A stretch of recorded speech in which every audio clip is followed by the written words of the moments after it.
Welcome to the Art of Money podcast with Art McPherson. And thanks for checking out the Art of Money podcast. My name is Mark Owens alongside Art McPherson and Luke McCarty.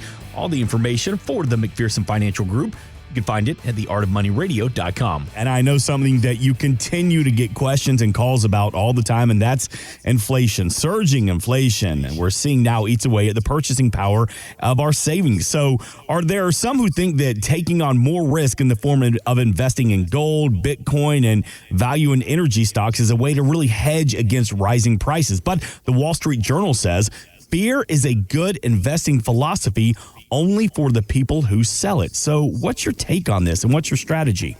Yeah, fear is a really bad motivator. And the reason I say that is we're doing it with emotion. And you're not buying on technicals. You're not buying on performance. You're not buying on any of the fundamentals of anything. You're buying on emotion. And anytime you buy an emotion, you typically will lose. So I would definitely tell you, if that's how you're feeling, don't do it. If you look at Bitcoin, it had hit earlier this year about 65,000, and now we're in the mid 40s, so 40,000 a coin. So that was not a very good safe haven for you if you were trying to park money from a safety standpoint. Same thing with gold. Gold had such a beautiful run there for a while, but gold has kind of plateaued and had really no growth this year either. So you just have to realize even those are places you can put money if you're nervous about inflation and things like that, but it doesn't always mean that it'll keep pace with inflation directly relative, because there was such a big run up in both of those prior to. Right now they're getting, kind of a pullback. So you just have to be careful, and that kind of stuff can get you in a lot of trouble, because it usually means when you really need the money, it's when it's down. It always seems like it's that way. So you want to put your money in something. If it's going to be short-term dollars or short-term instruments, you want to have it in something that doesn't have much fluctuation and something that's relatively safe. Even if the interest rate or the yield is low, it's better than having this crazy fluctuations all over the place. 772-281-5223. That's how you reach out to the team of the McPherson Financial Group. And do you find that people are just kind of accepting inflation the way it is right now? Like, well, I guess it is what it is, and there's nothing I can do about it. Well, there's nothing we can do about it. You go to the pump. If you can tell me, Mark, how to lower the price at the pump, I'd be glad. And when I go to the grocery store, Mark, if you can tell me, other than a coupon, how to lower the prices I'm having to pay at the grocery store right now, switch price tags. Switch price tags. That's the only thing I got. That's not really ethical, but yeah, that's about the only thing you could do. So it is what it is. It is out of the consumer's hands for the most part. The government has ways that they can kind of tame things, slow things down. Doesn't seem like any of the steps that they're making right now are being any kind of educated guess in the right direction. It seems like there are steps that are magnifying it, not minimizing it. So it looks like at the moment inflation is here to stay for at least the short term. Yeah. We have kind of a perfect storm, with the whole COVID event from last year. A lot of people parking money on the sidelines, all that going back to work this year, people wanting to travel, people wanted to do things this year that we hadn't done in a couple years. So we had kind of a perfect storm there. We also have a perfect storm in housing, where we have people moving all over the country, getting out of some of the more restrictive states, moving into states like Texas and Florida that are very open, able to do business, able to walk around without having a mask on 24/7. A lot of that's happening, and people are feeling the pain of all the COVID craziness, and they're saying, I'm going to move. I'm going to move my business. I'm going to move my family, and we're going. So that's kind of a perfect storm. It reminds me a lot of 2003, 2004 in the housing market. And then by 2007, it kind of had peaked. And in 2008, we had the whole subprime mortgage meltdown, So we're in a very, very hot cycle right now. That too will calm down. Sure. But because it's so hot, the price of lumber, the price of labor, the price of materials, and the backlogs from COVID and all the mess that's, we still have ships parked out in the middle of the ocean in California, so we have some strange occurrences happening at the time we need the supplies the most. And I don't know. Yeah. Politics are politics, but it just seems like the decisions that are being made are not very helpful. 772-281-5223. Art, I'm glad you mentioned that about Florida being one of the top states to move to. Did you see that Yahoo Finance put Florida as the number 5 state in the country, number 5 tax state for retirees? I thought it would be 1, actually.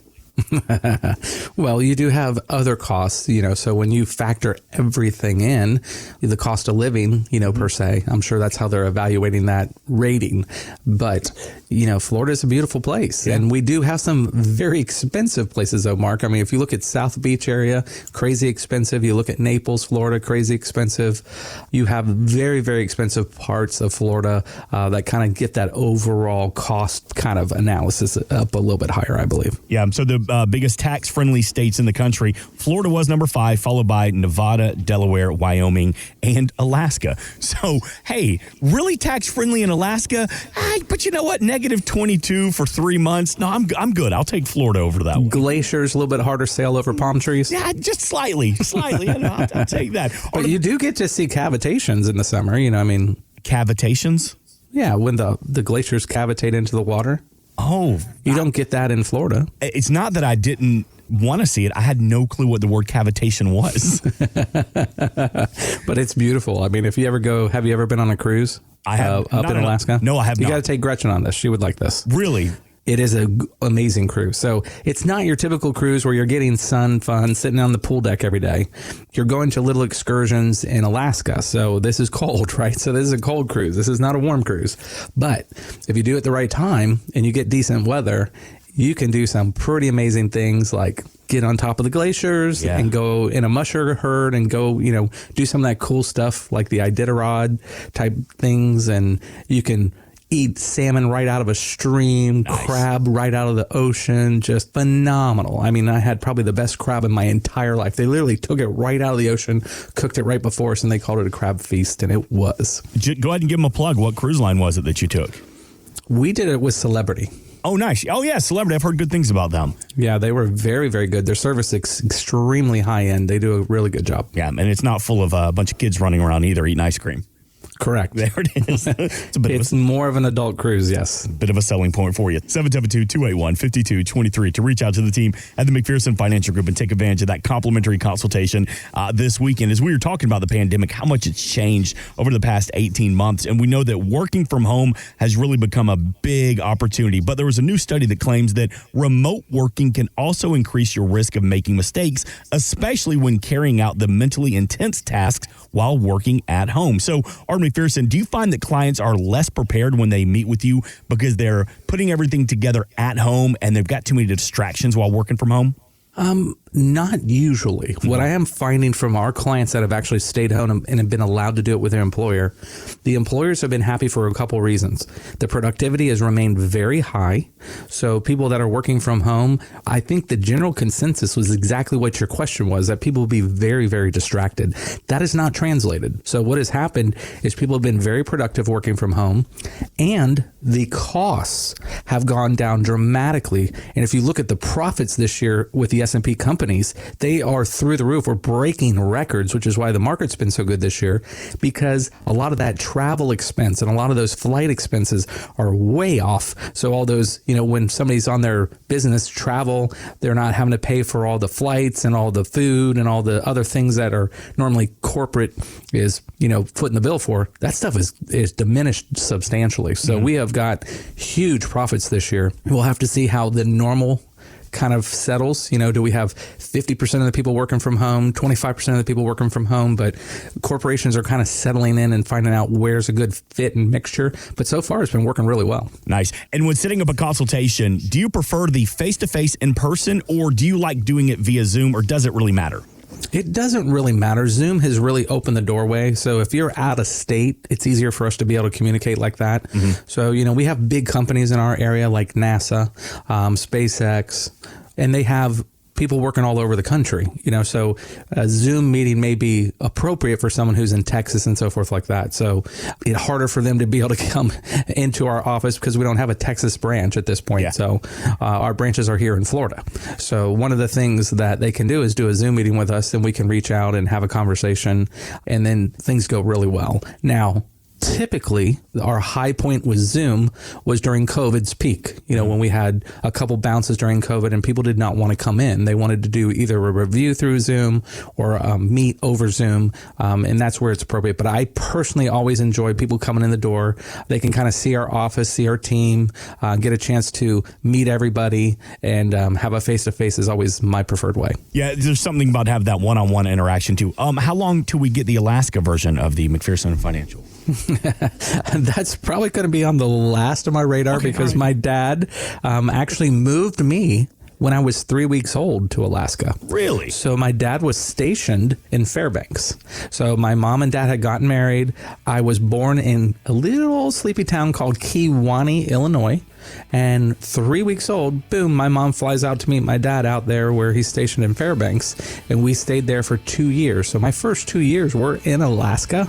And the comment my dad had to my mom was, Sylvia, if we make it out of this place alive, we're moving to Florida. Thanks for listening. Want more from Art McPherson of McPherson Financial Group? Find us online at artofmoneyradio.com. We are an independent financial services firm helping individuals create retirement strategies using a variety of financial and insurance products to custom suit their needs and objectives. Securities offered through World Equity Group, Inc., member FINRA and SIPC, a registered investment advisor. Investment advisory services offered through ProStatus Group, LLC. McPherson Financial Group and ProStatus Group, LLC are separate entities and are not owned or controlled by World Equity Group, Inc. Exposure to ideas and financial vehicles discussed should not be considered investment advice or recommendation to buy or sell any financial vehicle. Past performance is not a guarantee of future results. Investments can fluctuate and when redeemed may be worth more or less than when originally invested. Investment financial professionals are not licensed in all 50 states. Art McPherson is not affiliated with nor endorsed by the Social Security Administration or any other government agency and does not provide legal or tax advice. Please consult with your attorney, accountant, and or tax advisor for advice concerning your particular circumstances. Annuity guarantees rely solely on the financial strength and claims paying ability of the issuing insurance company. By contacting us, you may be provided with information about insurance and annuity products offered through Arthur McPherson. Florida Insurance License number A174. 725. Today's show has been a work of art.